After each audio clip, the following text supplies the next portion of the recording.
The Los Angeles Rams on the road once again this week as they head to the Indianapolis Colts. The Rams sitting at 1-2, the Colts at 2-1. And they are expected to have their rookie quarterback back, Anthony Richardson. He should be on the field. We'll see kind of how it all shakes out, but that is the anticipation right now. This game kicks off at 10 o'clock a.m. Pacific time zone. This will be televised on Fox. We do get Kenny Albert, Jonathan Vilma in the booth, and Shannon Spake on the sideline. Here's your distribution map. The Rams sitting in, I believe it's the green area for this game.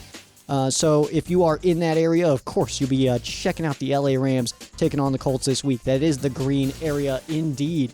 And Lucas Oil Stadium is where the action happens, of course.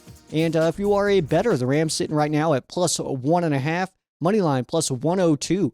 And the over-under at 46.5. So line very, very close. Vegas doesn't really know what to think. They're given, seems like they're kind of giving the Colts the nod here with just being the home team right now. So also some fun facts for you. The Rams are the third youngest team in the NFL and have 15 rookies on the roster. The Colts, fourth youngest team in the NFL and have 8 rookies on the roster.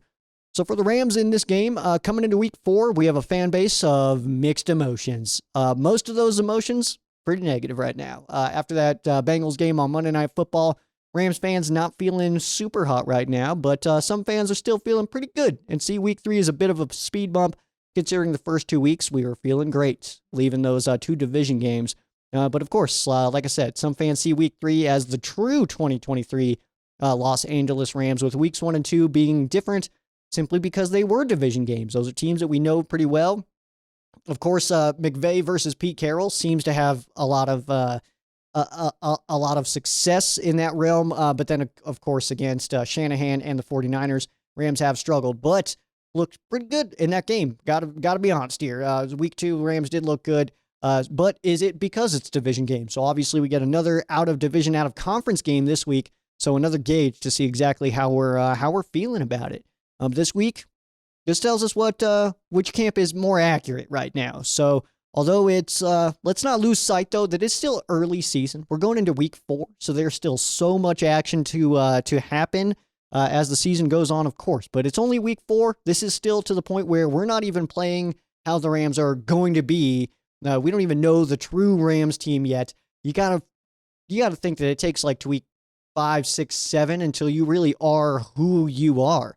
But of course, the difference after this game is coming home either 2-2 or 1-3 to take on the Philadelphia Eagles. And for some reason, is one game difference. It's one win or one loss, but those differences feel massive. 2-2 or 1-3.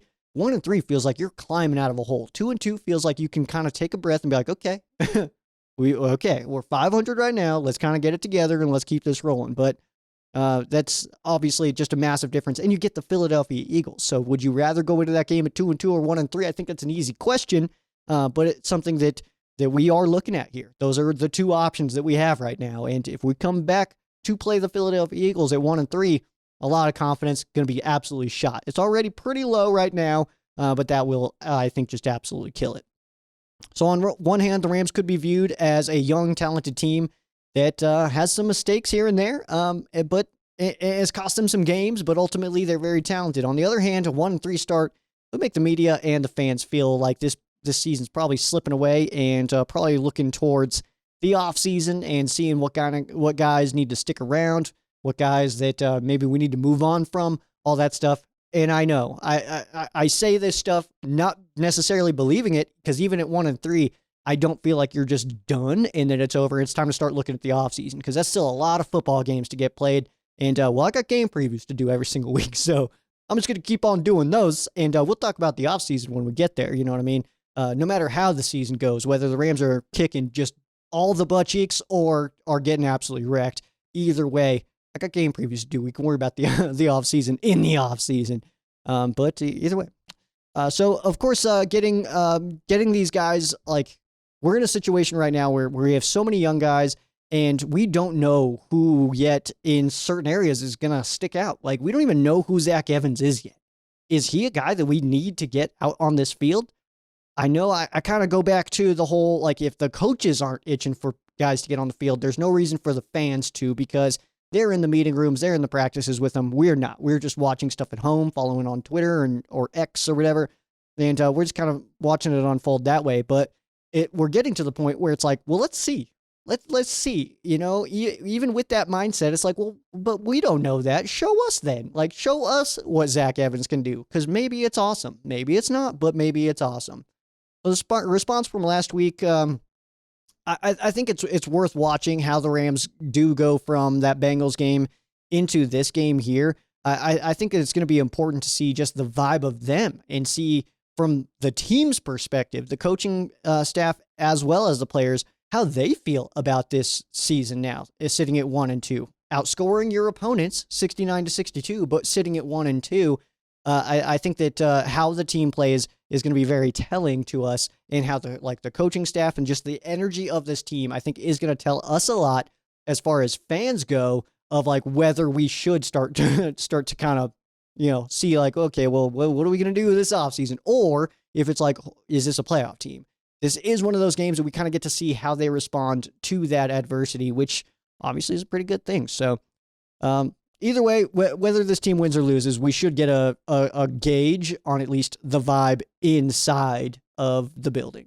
And on the Colts side, the Colts are coming off a really good win against the Baltimore Ravens with quarterback Gardner Minshew, even though dude stepped out of the back of the end zone. He Orlovski'd it, and they still came away with the win. So that's obviously good for them. But confidence not in short supply in Indy, and of course for good reason. Shane Steichen, he does feel like he's the right coach to get the Colts headed in the right direction, and they finally stopped going for the veteran at the end of their career quarterback, and now of course have Richardson, who is raw but very, very talented. So he can create a lot of excitement, whether that is on the ground with his legs, or he's got a good arm too, man. The kid's a good player. He's just really raw. So. That obviously presents a different level of struggle when you're trying to get a game plan for this guy, because you don't really know what he wants to do, what his tendencies are going to develop into, as he is still learning the NFL game, of course. So these two teams meeting in early season, obviously there's still so many questions on both of these teams right now, but how their seasons could end could give this game a little bit of intrigue here. So both teams don't know how they're going to do. Like, both teams are looking at, like, are we going to be picking top 10, or are we going to the playoffs? Both teams are still trying to figure that out right now. So obviously time will tell if either of these teams are in a position to make a playoff push. But this is one of those games. This is one of those like early stacking dubs games that if you want to show that you're a playoff team and feel like you're a playoff team, these are the games you need to win. And I say that for both sides, because the Colts coming into this game, they're looking at the 1-2 Rams going like, all right, well, if we want to be a playoff team, this is a team we need to beat. And they're favored. Like, the Rams on the other side of that, they're like, well, this is a young team, brand new coach. We need to go in here and win, especially because now we're sitting at 1-2. So both teams probably have that same energy going into this game.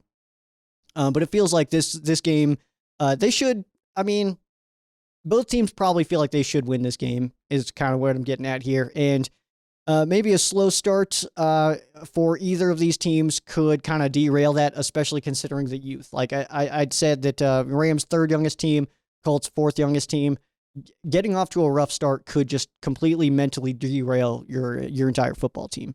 Let's take a look at the matchup in this one. We'll start with the Rams offense versus the Colts defense. The Rams are a top 10 offense still, ranking 8th in total yards, going against the Colts defense, which is 25th in total yards. Passing the football, Rams are a top 5 unit, 284 a game, going against the 23rd ranked pass defense of the Indianapolis Colts. And on the ground, Rams, I want to say not getting it done here, but also not giving a lot of opportunities here.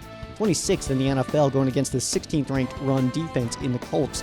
And the points being put up, the Rams putting up 23 and Colts just a little over that. So if the Rams were to score 23 points in this game, well, that would at least stand true to the averages. The Rams offense, quick to avoid the run in week 3. Don't really know why. Somebody put out the stat, and I don't have it in front of me, of like Sean McVay's record based on rushing attempts in a game, and it was jarring. And anything like under 16, I think he was winless. So it's like, hey Sean, run the football, dude. Like, you got to have some good balance here. But obviously a big key in this game is going to be getting the ground game rolling and to stick with it, to stick with the ground game. because we have good running backs, we have good players, we have a good offensive line this year. So let's do that. And let's not outthink ourselves, all right? Just because they think that we're going to run doesn't mean that we should avoid it because they think it's coming. You know what I mean? Like, just attack it. It's fine. Colts defense, they are sitting near the bottom in pass defense, so this could be one of those games where Sean McVay is tempted to attack that pass, especially for the Rams offense, who is getting it done in the air, which is good. And Rams injuries along the offensive line really dampened the production last week, so health and helping your backups will be massive in this game as well if we do see that. So we do expect that A.J. Jackson and Noteboom will be back in this game. I haven't heard anything that would tell me otherwise. They wouldn't have practiced on Wednesday if it was a full practice, but it was not because of the short week, Monday Night Football. So we'll kind of see how the week shakes out as far as who's going to be playing and who's not. But if A.J. Jackson's not playing, can we please help out the left tackle? Because holy moly. You're 3-C in this setting here, Rams offense versus the Colts defense. We'll start with Puka Nacua. It is wild to think that we already feel like a 5-catch game from Puka is like a light day. That's like oh man, Puka was off, huh? Only 5 catches today. That's kind of weird how that already happened. 3 games into his entire NFL career. There's a huge gap in the game where it felt like the Bengals defense was just too quick into Stafford's face, though, for him to find these guys, Puka, Tutu, Van, Tyler, all of them. Just kind of felt like that pressure was getting in there. But Puka could and should get closer to that double-digit range this week. This also could be the last game that we see without Cooper Kupp. So some more progression from the young guy should bring some optimism for this fan base. All indications say that Cooper Kupp will be back for week 5 against the Indianapolis Colts when the Rams do return home for a 3-game home stretch. But of course, we'll kind of see how that shakes out. If the Rams do win this game, I think that would gear us towards maybe kind of keeping him at least a little light to start. But it sounds like he's in the right, position to get rolling by week 5. And next up here, we'll go with Kyren Williams. Only 10 carries last week. There was never really an opportunity for the ground game to get rolling. And while something like this is stuff that we've seen from Sean McVay before, there is good reason to send plenty of blame to the week 3 game plan. So McVay, he tends to correct after that.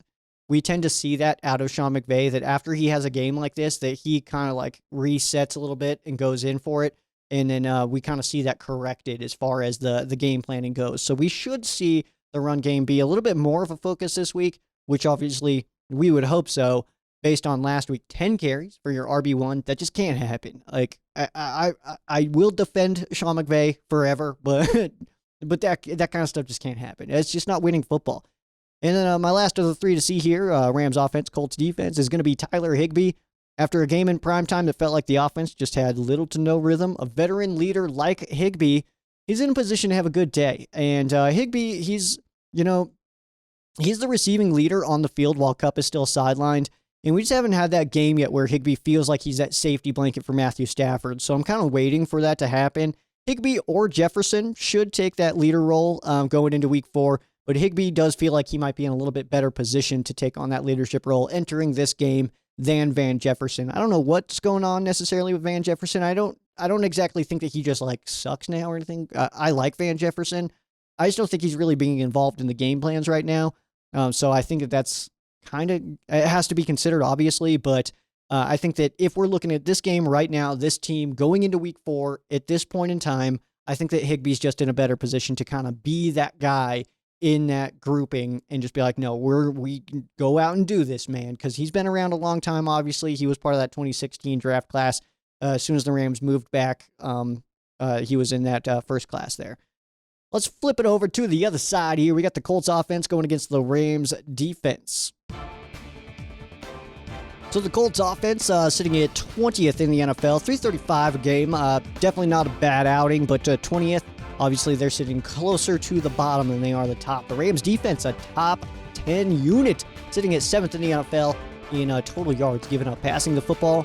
Colts, middle of the road, 210 a game. The Rams are 7th against the pass, 181 given up in the air on average. And on the ground attack, Colts doing solid considering no Jonathan Taylor here, but the Rams 13th against the run. That does seem to be a little bit of a trend under Raheem Morris, that the pass game, the pass defense is a little bit stronger than the run defense. And points being put up, the Colts are putting up almost 25 a game. That is 10th in the NFL. And the Rams giving up a little under 21 a game, which is tied for 13th in the league. So obviously, we kind of talked about the averages with the Rams offense versus the Colts defense. 23 points feels so real there. And if we go off of averages here, that's also about 23 points. So all indications say that this is going to be a very tight game, very snug game.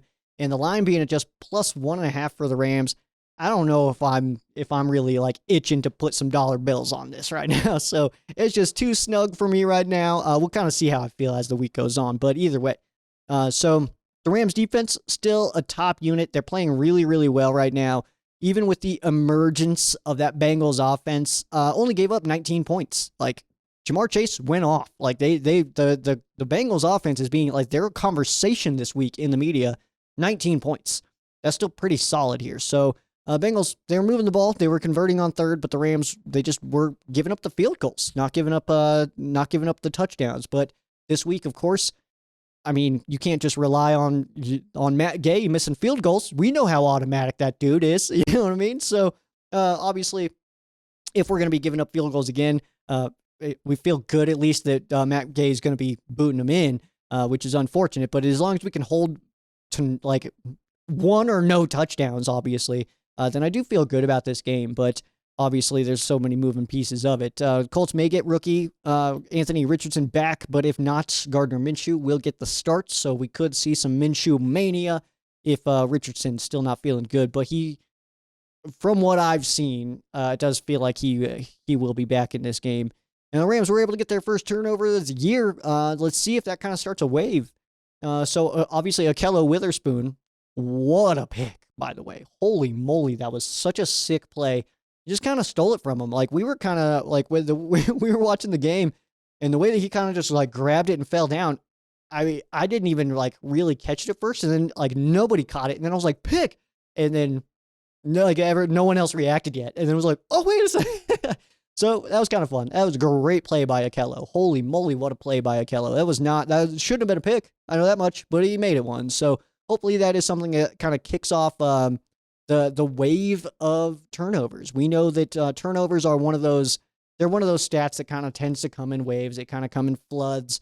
Like you'll be in a drought and then not get anything. And then all of a sudden one ball bounces this way, and then you just kind of you get a few in a row. So hopefully that is something that we see in this one. Let's take a peek at the 3-2C Rams defense versus the Colts offense. We're going to start with Byron Young. He was mic'd up last week. I have not yet watched that mic'd up, actually. Maybe I should do that tonight because this dude's awesome, by the way. And I'm a big fan of this guy, and I think that mic'd up will only help me as far as like my BY fandom, because that guy's absolutely awesome. But Young does lead all rookie edge rushers in sacks, quarterback hits, as well as pressures.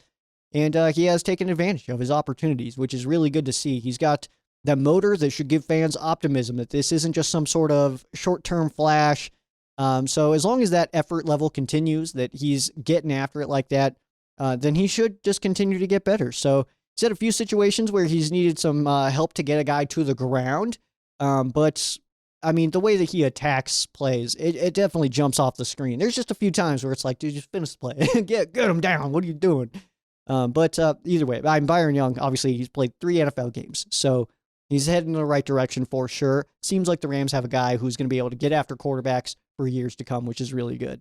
And then next up, we'll go with Kobe Durant. Durant is all over the place in the defense right now. That's obviously awesome to watch. He is appearing in the slot a lot with Witherspoon and Kendrick sitting on the outside. And there's a reason we aren't really hearing his name a lot. It feels like he gives up a catch a game, and it's like, oh man, he really shouldn't have done. Like, that was not a good one, man. But everything else, I mean, if you watch the all 22s like I do after the games, then you know that this guy's doing a really good job just taking his guy out of the play, which is obviously good. So teams are going to start to test him. That's going to happen because eventually you're going to hit a game plan where a team wants to go to the guy that he's covering, and so they're going to force it. And so hopefully that can translate into some turnovers as well. And last year on my 3 to see, we're going to go with Christian Roseboom, who I am now calling Boom.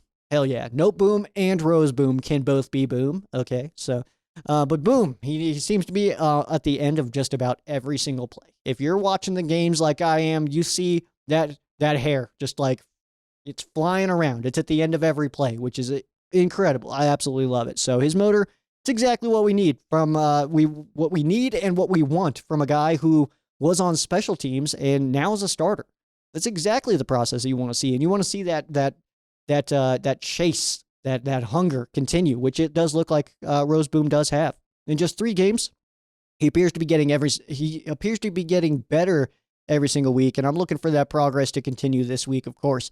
The Steichen offense can definitely be difficult to get off of the field, but with guys like Roseboom flying around next to Ernest Jones, this could be a good week for the Rams defense, so I'm pumped about it, of course. History of this matchup, the Colts do lead the all-time series, 23-21 and 2. Rams do lead all-time in points, though, with 1,093 to 996. The most recent game between these two teams came on September 19th of 2021. The Rams did win that game 27-24. First ever game between these two came against the Baltimore Colts, October 22nd of 1950. That was a 70-27 win for the Los Angeles Rams. The Rams won the first 4 against the Colts, outscoring them 184-42. And the game 3 of all time was a 45-2 win, and then game 4 was a 48-0 win. So Rams, no strangers, beating up on some Colts, which is really cool stuff. And then the most recent 3, the Rams have won all of those, outscoring the Colts 111-41. Some connections in this game. So former Rams that are on the Colts now, we do have Samson Ebukam. You might remember him from scoring 2 touchdowns against the Chiefs in what they are calling the greatest regular season game of all time. He was with the Rams from 2017 to 2020. Rams former running back Jake Funk, Funky Town, the Funk Train. He is, of course, with the Colts right now. He was with the Rams for 2 years, 21 and 22. Kicker Matt Gay, he is with the Colts right now. He was with the Rams 2020 to 2022. And defensive backs coach Ron Miles, 06 to 08 for the Rams, so St. Louis days. And former Colts who are on the Rams right now, just one, tight end Nikola Kalanick. He was just with the Colts last year, so short-termer over there, but now he's helping the Rams out. Cool stuff. And former teammates, so we do have Rams offensive lineman Tremaine Ankrum, cornerback Darian Kendrick, and tight end Davis Allen. They all played together at Clemson with wide receiver Amari Rodgers of the Colts. And Cooper Kupp played at Eastern Washington with Samson Ebukam. That's something that we've talked about before, but we don't play the Colts very often. So Samson there. It was 13 to 16, so good chunk of years there. And then Kobe Durant, he did play with Shaquille Leonard at South Carolina State as well. So teammates there. And then, of course, Sean McVay and Joe Caniglio, they were at Miami of Ohio with running back coach DeAndre Smith. So the connections go deep. There's a lot of other connections here, but I lighten these a lot because there's so many, and they get very in the weeds of like, well, this like backup coordinator or whatever. Like, yeah, they get pretty in depth, but these are the ones I think that you need to know. And moving on to the milestones here. So quarterback Matthew Stafford, he does need 4,032 yards to get into 10th all-time in league history in passing yards. He would pass Eli Manning. He needs 1,358 passing yards to pass Matt Ryan for second most in your first 200 games. I think I was saying the stat wrong originally at the beginning of the season because Drew Brees is in first, not Matt Ryan. I think that I was kind of like cutting off the top of that list. But Matthew Stafford, he did pass Peyton Manning, now in third, shooting for second place. But of course, it's not unlimited here. We have its first 200 games, which I think comes up in week 9 for Stafford, if I'm not mistaken. He needs 31 touchdown passes to get into 10th all-time in that realm as well. And he also currently ranks second in passing yards per game with a minimum 100 games with 273 on average. And that is only behind Drew Brees, 280 a game. So Matthew Stafford, I don't know if you know this, pretty good. And he also, last week, he did reach the 7th most touchdown passes in franchise history with that fourth quarter touchdown pass to wide receiver Tutu Atwell. So 7th most touchdown passes in franchise history for quarterback Matthew Stafford.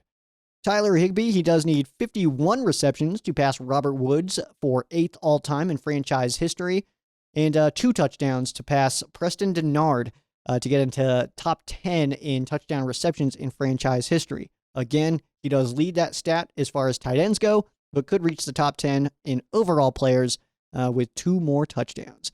Aaron Donald needs 3 tackles to pass Alec Ogletree for 2nd most in franchise history, so we feel like that should happen this week in Indianapolis. 3 tackles for Aaron Donald to become 2nd most in that category, only behind James Laurinaitis, who's one of the better linebackers this team's ever seen, which is awesome. And then last week as well, he did reach 9th in league history in sack yards, which is awesome. He's top 10 already in sack yards. That's really cool. And who knows how many years he's going to play. This could be it. We could see another 5 or 6 out of him, so who knows. And Joe Burrow does become the 51st quarterback that Aaron Donald has sacked. And also last week, Aaron Donald reached 9th most in franchise history in game starts with 137, which is obviously really cool as well. Another one that we are looking for here is going to be safety John Johnson. The reason I didn't name this one early in the season or like going into week 1 and 2, first of all, in week 1, he didn't play. He was active, but he didn't play. And then going into week 2, I just didn't know what the heck he was going to be doing out here. So, of course, John Johnson, now he's officially added to the list as he needs 11 tackles to pass Leonard Little on the Rams franchise all-time list. So passing Leonard Little, that's a pretty big one. And I think obviously not everybody kind of puts it together that John Johnson was here for a while. So he was here for a bit. Now getting back to it, needs 11 tackles to pass Leonard Little. So we do have a couple minutes here as far as the game preview aspect goes, or the game preview portion here goes. So this is not something that I normally do, but I'll go ahead and wrap this up with my own predictions here. I don't really like to give my own predictions simply because what the heck does that do for anybody? And what do I get out of that? At the end of that, I'm either right or I'm wrong, and either I get to say, I told you so, or like, yeah, I was wrong, which either way is fine with me. But I will say that going into this game, I do feel pretty good about the Rams' ability to respond from that Monday night game against the Cincinnati Bengals. And the Indianapolis Colts, they're a young team too, brand new coach. They're going to see some growing pains themselves, and hopefully that happens this week. So I'm going to go ahead and lock in. I'm gonna push this one pretty tight. I think it's going to be a 23-20 win for the LA Rams in Indianapolis, coming back home against the Philadelphia Eagles with a 2-2 record. We get 3 home games after this, which also we could see wide receiver Cooper Kupp back as well. So if Cooper Kupp comes back and Noteboom and Jackson on the line are looking good, then the fact that this team is healthy right now, let's knock on the wood here, but the fact that this team's healthy right now going into week 4 and potentially week 5, we'll see how the weeks go, of course, but hey, we're looking pretty solid right now, and I'll absolutely take this.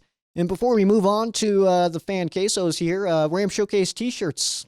They look like this. Well, some of them look like this. They're super awesome. We did have winners for the giveaway, Payo Time, and also Annette scoring themselves Ram Showcase t-shirts. So we'll have more giveaways as the season continues. But right now, those are your 2 winners right now. So, yeah, check them out. And also, if you don't want to leave it up to chance, ramshowcase.com under that merch tab, you can snag your Ram Showcase t-shirts right there, and they are awesome. Working on getting some other stuff up there, too, so keep your eyeballs on it, and yeah, support that Ram Showcase merch. And for those of you on the game preview video version, be sure to check out the Ram Showcase full podcast wherever you listen to your favorite podcast. It's at Apple, it's iHeart, it's Spotify, wherever you listen to podcasts, you can find the Ram Showcase podcast. So if you would like the before parts, before the game preview, and then of course the fan quesos, that's where you'll find it. If you are on the audio version, well, fan quesos coming up right after this break.